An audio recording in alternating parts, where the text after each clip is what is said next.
held it in for the last week and a half. I think it's coming down.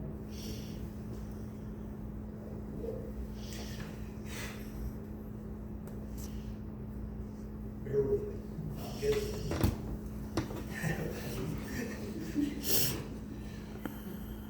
Okay, I start coughing.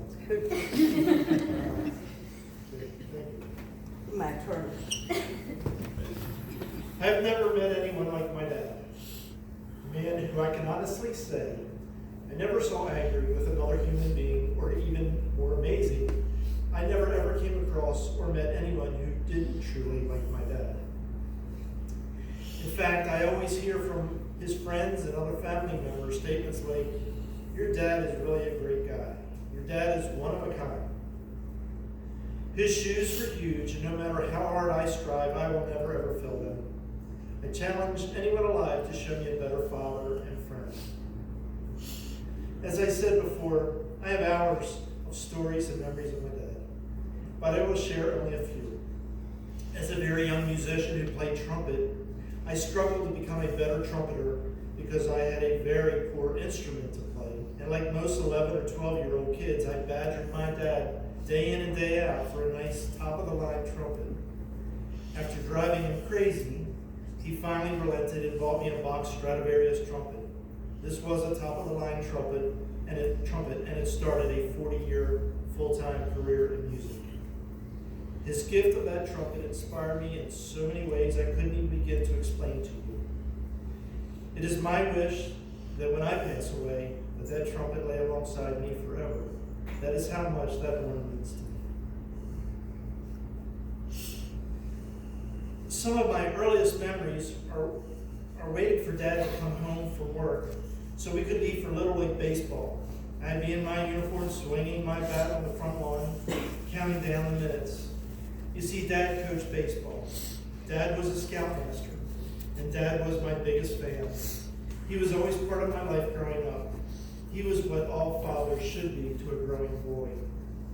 The year following my mom's death in 1971 was the closest time I ever spent with Dad. It was just him and me for dinner, watching TV, for weekends, and for nightly bedtime. You see, he never let on the pain and loneliness he had to be feeling with the loss of his beloved wife at that time.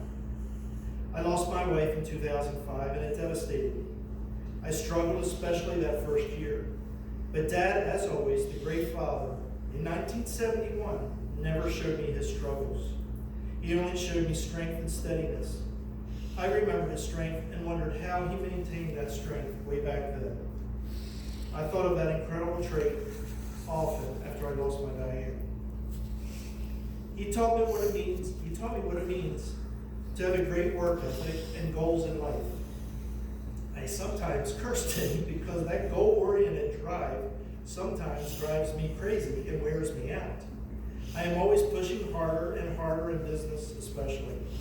Sometimes I just want to lay back and let someone else do the work. Dad wouldn't like that. He wouldn't say anything. He led by example. That was his way. One quick story. Dad always tried to sneak into whatever nightclub or social event I was performing at. He would sneak in the furthest door so I wouldn't catch him or see him entering the club. It never worked. I always saw him immediately. I'd be singing a love song and I'd see him come in way across the club and I'd say on the microphone, "Hi, Dad." He couldn't believe it. He'd always say, "How did you see me?" I'd just laugh. You see, when on stage, the audience is very dark. The only real bright light is the light at the entrance door by the door. So whenever he would open the door, for me, on stage, it was like a spotlight on him entering. I loved it. Most people don't realize that on stage you see everything. Of all the great things about my dad, I think the one trait that has always truly amazed me was his non-judgmental attitude. I don't recall him ever saying anything nasty about anyone. He never voiced an opinion that was cruel or bigoted. He was just a super nice man.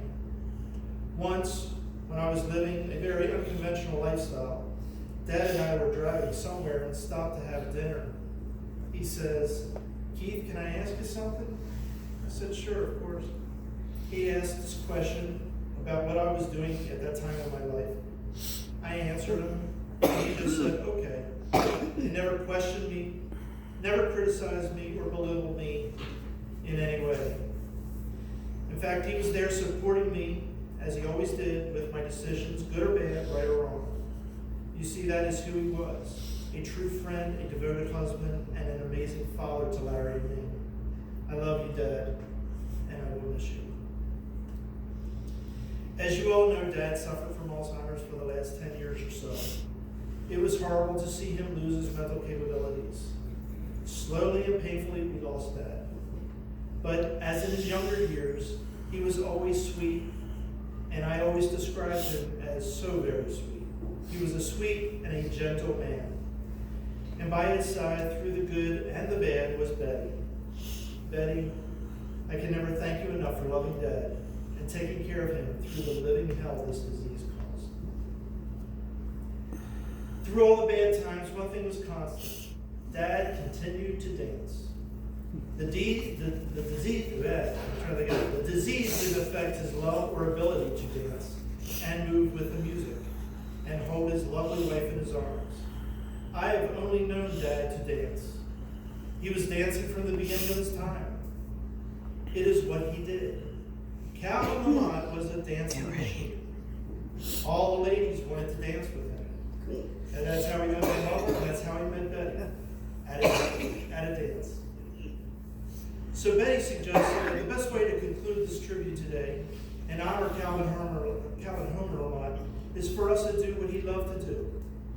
Now, I know this might be a bit unconventional, but I think you will agree that it feels so right.